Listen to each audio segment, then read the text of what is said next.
Boucliers tactiques modernes. Ils le sont. Il y en a plus que vous ne le pensez. Celui-ci nous a été envoyé par Temu. Il ne coûte que 73 $. Vraiment pas cher. Mais à première vue, ce truc a vraiment l'air authentique. Mais vous savez, on va vraiment le découvrir. On va tester ce truc contre tout. Flèche médiévale, épée, hache et, vous le savez, l'indomptable bec des Corbins. Ce bouclier tactique moderne peut-il surpasser les boucliers médiévaux que nous avons testés sur la chaîne? Ce truc est solide, d'accord? Vraiment pas cher, mais bon, on va voir. On va vraiment le découvrir dans cette vidéo. Alors, commençons. Chez Diversité. Nous avons donc en fait deux boucliers tactiques que nous allons examiner. Ils sont faits du même matériau. Donc, en termes de destruction, c'est celui-ci que nous allons vraiment mettre à l'épreuve. Mais nous allons quand même vous donner notre avis. C'est presque comme un bouclier d'Urukai. Regardez-moi ça, non? Donc, c'est vraiment des trucs super sympas. Quelles sont tes premières impressions sur ceux-ci? À quoi servent-ils? Pour la défense de la maison. Pour la défense de la maison. Défense de la maison. Vraiment maintenant? Si ceux-ci résistent au bon niveau d'abus, ils sont vraiment de premier ordre. L'une des choses qui m'a vraiment surpris à leur sujet, c'est à quel point ils sont légers. Oui, elles sont en aluminium. C'est un type d'aluminium durci. Oui, le truc, c'est que...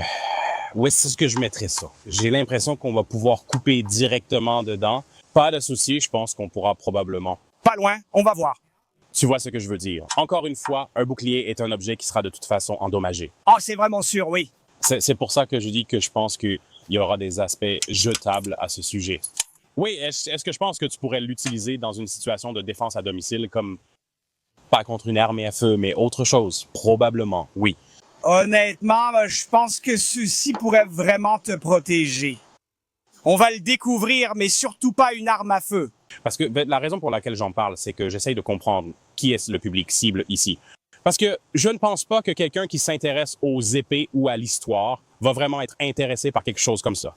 Mais les gens qui s'intéressent à ce genre de choses, comme les trucs tactiques, ce n'est même pas par balle, donc je ne pense pas qu'ils vont être intéressés non plus. Donc j'essaie de comprendre pour qui c'est fait. Pour un équivalent historique suffisamment solide et durable, qui soit un parfait, vous savez, équivalent d'une rotella pour l'entraînement et les échanges. Oui. Si vous surveillez votre budget et cherchez la durabilité, nous allons le découvrir. Mais je m'attends à ce que ceux-ci soient plus durables que les boucliers historiques. Quel type? Quel type? C'est la question, non? Des en bois. Quelle épaisseur? Même genre 1 centimètre d'épaisseur. Enrobé ou pas? Même enrobé, on verra si c'est solide. Peut-être que non, je ne le saurais pas tant que je n'aurais pas vu une flèche sur ce truc. Question. Défense à domicile, que choisirais-tu? Quel design de bouclier? L'Urukai, presque comme celui-ci, il est fabriqué comme ça. En fait, je pense vraiment à quelque chose de légitime, comme un piège. Pour piéger quelque chose... Je choisirais quelque chose comme ça. Tu vas faire plusieurs tours? Ouais, beaucoup trouvent ça incroyable, avec des aspects géniaux. Mais je trouve juste que c'est un peu trop long. Moi, j'aime bien. Mais je dis juste que c'est dingue. Je vois juste que quelque chose comme ça est un peu plus robuste et polyvalent. Allons-y. D'accord. Allons-y. Hey, Nate. Alors, Boromir a l'air d'avoir eu une mise à niveau? Oui, mais ce n'est plus Boromir. Non, ce n'est pas le cas. Ce n'est pas Boromir. Qui est-ce? Nous avons soumis cela à un vote communautaire auprès de nos soutiens dévoués. Oui, rien n'a été décidé. Ce n'était pas démocratique. Tyranta a semé l'idée, disons. J'aime la démocratie. Si vous êtes l'un de nos soutiens, vous accédez à votre contenu exclusif créé spécialement pour vous. 1 $ par mois. Abonnez-vous à notre Patreon ou à nos abonnements de chaîne. Vous devez faire partie des autres discussions communautaires ici sur la chaîne. Et l'une de ces choses était un vote pour décider du nom que nous devrions donner à notre nouveau mannequin de test. J'ai suggéré Faramir, le frère de Boromir, mais Tarte, quelque chose lui rappelait simplement quelqu'un. Non, même pas, même pas. Je veux dire, c'est comme ça. Pourquoi tu portes des lunettes de soleil? Qu'est-ce que c'est? C'est comme mes sinus. On n'a pas le droit de porter nos lunettes de soleil sur la chaîne? Comment ça s'appelle? Le rhume des foins. Ah, le rhume des foins me tue les yeux aujourd'hui et j'ai déjà pris un comprimé de toute façon. Nate, ce sont les gens qui lui ont donné ce nom. Ce n'est ni entre nos mains, ni de notre faute. Écoute, ils ont voté. D'accord, Nate, ce n'est pas notre faute. Donc maintenant, on a Nate, le cobaye. Alors, attachons le bouclier dessus. Pourquoi tu aimes taper là-dessus? Tu n'aimes pas? C'est pour ça qu'il est là. C'est son boulot. Je n'imagine personne. Nate gère bien la situation. Nous allons augmenter en intensité. C'est l'une des choses principales que j'ai très hâte de découvrir. Des flèches! Je veux voir à quel point des flèches tirées avec un arc de guerre de 110 livres peuvent être destructrices contre ça. Par exemple, est-ce qu'on a déjà réussi à percer un de nos boucliers médiévaux? J'en ai, c'est pas. Je ne crois pas qu'on l'ait fait, mais on les a quand même plantés dans le bouclier. Ouais, alors découvrons-le. Et devine quoi? On a des pointes de flèches plus aiguisées qu'on peut utiliser. Ouais, oh oui, mais restons d'abord avec celles qu'on a utilisées pour tout. Puis je dis, lançons une de celles-ci. Je pense qu'ils vont passer. Montrons-le, vraiment. Aluminium renforcé. Je ne pense pas. Parce qu'on a traversé la cuirasse. Vraiment? Pas beaucoup, mais on l'a fait. Voyons ça. Mais d'abord, je veux leur montrer les autres pointes de flèches. Donc voici nos pointes de flèches habituelles que nous avons lancées contre beaucoup. Une cible? Mais pourquoi ne pas aussi tirer quelques pointes Bodkin trempées? Voyez, celles-ci sont pointues. Nous allons découvrir, nous allons voir ce qui fonctionne.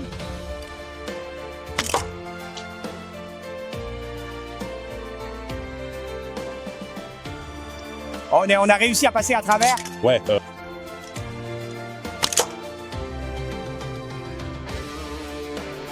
Il perce, mais ne traverse pas. Le bouclier fait son travail. Il le fait, il le fait.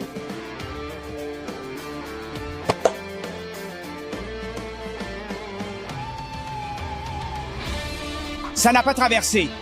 Étant donné l'emplacement central, je m'y attendais. Un peu plus épais au centre. Intéressant. Donc c'est un point pour le bouclier. C'est le cas.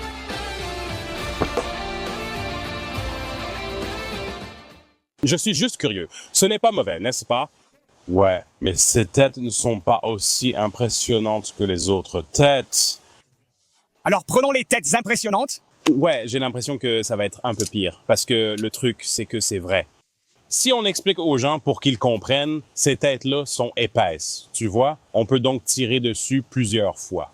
Elles sont durables et ne casseront pas. Ouais, tu peux leur donner quelques coups, mais elles risquent quand même de casser. Mais elles vont pénétrer profondément. Voyons ça.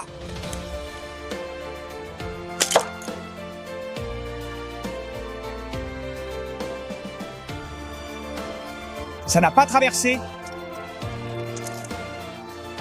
Waouh! Ce sont des pointes en acier trempé. Ce sont des pointes en acier trempé. Parce que... Regarde, ça n'a même pas ébréché la pointe. Je veux dire, on tire sur de l'aluminium. Ouais, donc...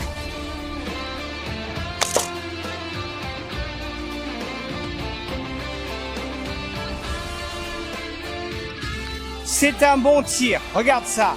Donc à peu près cette distance, je veux dire, quoi? Ça ne tuera pas l'utilisateur, mais c'est pas mal. Le bouclier fait son travail? Oui, il fait son travail.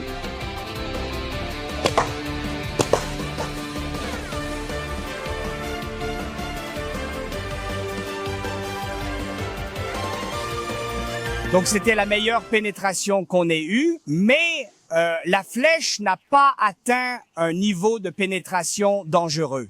Certaines sont restées coincées dans les boucliers sans pénétrer. Donc, c'est presque dans le même ordre que certains boucliers médiévaux. En fait, ça ne surpasse pas les boucliers médiévaux, mais il atteint un niveau de protection équivalent pour quelque chose de beaucoup plus léger. Ce bouclier fait à peine la moitié du poids d'un bouclier médiéval offrant une protection similaire.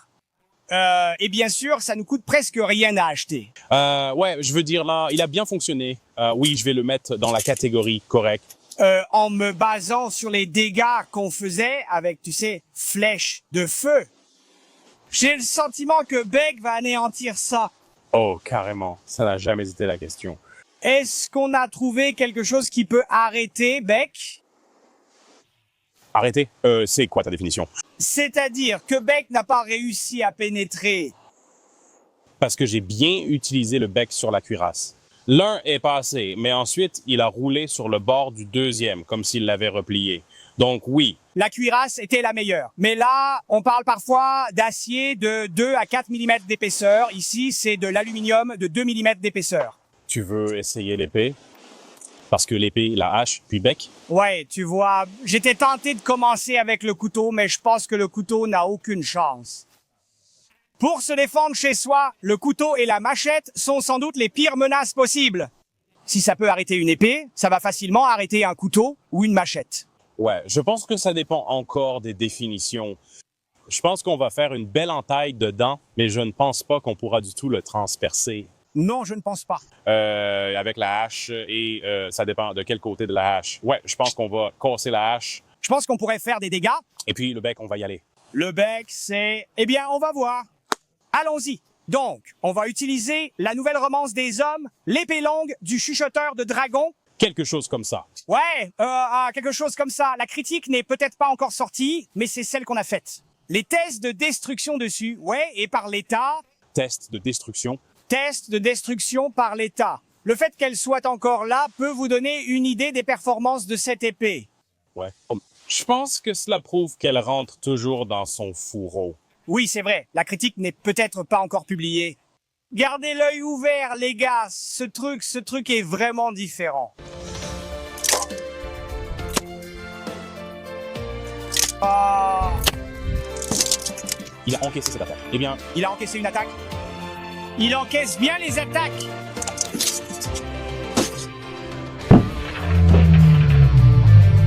Rien. Ah.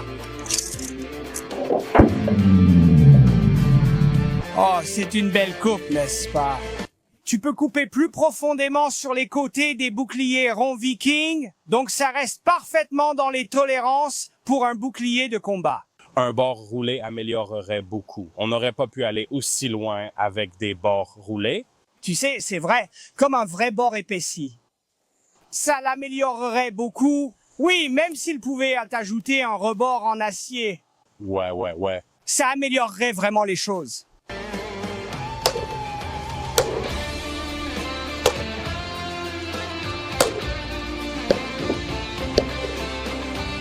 Nat est beaucoup plus costaud que Bolomir, donc je ne peux pas le porter.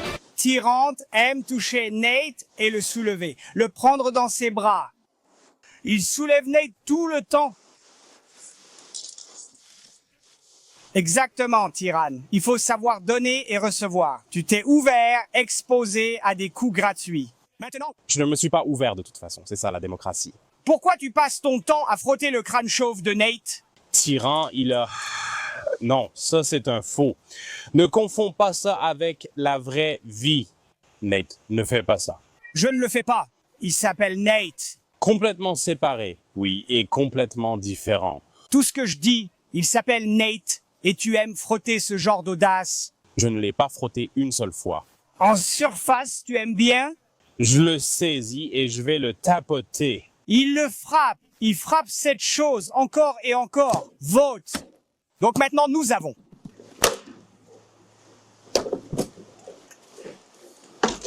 Tu n'avais pas besoin de faire celui-là. Hey, Tyrant! Ouais, mec, cette épée est tellement bien. Nate est en train de tomber amoureux de toi. Tu sais, je pars d'ici. Tu dors ici avec Nate. Non, c'est à peu près ce à quoi je m'attendais, honnêtement. Ouais, eh bien, rien ne dépasse vraiment les niveaux létaux, d'accord? Et ensuite? X!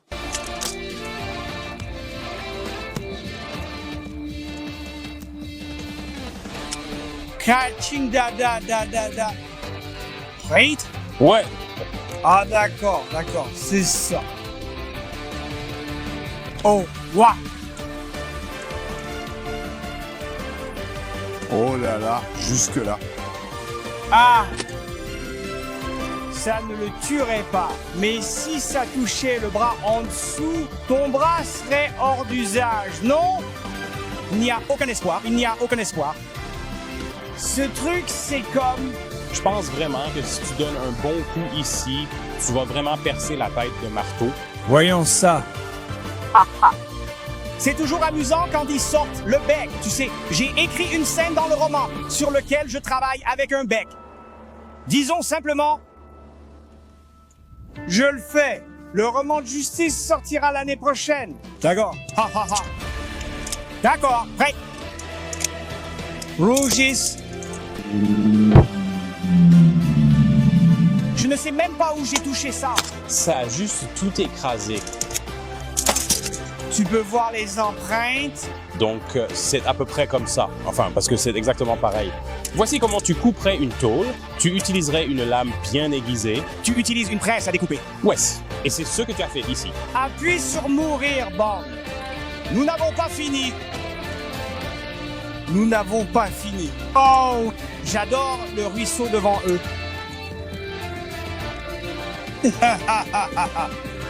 Jusqu'à la ceinture, bébé. Ouais. Nate Oh là là. a pénétré Nate jusqu'au bout. Jusqu'à la santé. Ah. Vas-y. Je sais que tu veux le pénétrer. Je n'en ai vraiment pas envie. Comme le dur le fait. Tu as fait un trou dedans? Non. C'est encore bon, c'est encore bon. C'est encore bon. Le truc, c'est d'imaginer que tu tiens ça à travers n'importe lequel de ceux-ci. Comme ça, comme ça. D'accord, non? Il faut quand même le mentionner, non? Il y a une énorme différence entre les armes de guerre et les armes d'autodéfense.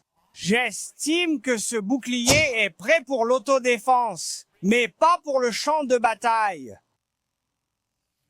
Je pense que cela arrête adéquatement tout ce que vous pourriez logiquement rencontrer dans une situation d'autodéfense. Ouais. Donc au final, tu sais quoi? J'en utiliserai un, je vais sûrement en acheter un autre, un rond. C'est genre 73 € pour mon propre usage, pour ma défense personnelle, l'avoir sous la main parce que ce n'est pas n'importe quoi. À ma connaissance, ce n'est une arme illégale nulle part. À ma connaissance, ouais. Mais ne nous citez pas, d'accord? Si vous en voulez une... Si vous vous demandez pourquoi ça sonnait comme ça, cet oiseau s'appelle un kookaburra. Kookaburra, oui, dans le vieil arbre à gomme. Ouais, ils sont agaçants de toute façon. Ah! Des trucs de dingue que tu peux trouver sur Temu. Tu devrais regarder la critique de la première épée Temu qu'on a reçue. Ça nous a choqués. On ne s'attendait pas à une telle qualité à ce prix-là venant de Temu. Cela prouve bien, regarde, on a une autre vidéo sur Temu. Attention aux arnaques. Temu est-il une arnaque? Vous pouvez aussi aller voir celle-là. Et on vous montre ce qu'il faut éviter. Parce qu'on ne dit pas qu'il n'y a pas de choses louches sur Temu, il y en a. Il suffit de savoir quoi éviter et quoi rechercher. Les vidéos sont là. Merci, à bientôt. On espère vous revoir. Passons à l'acier.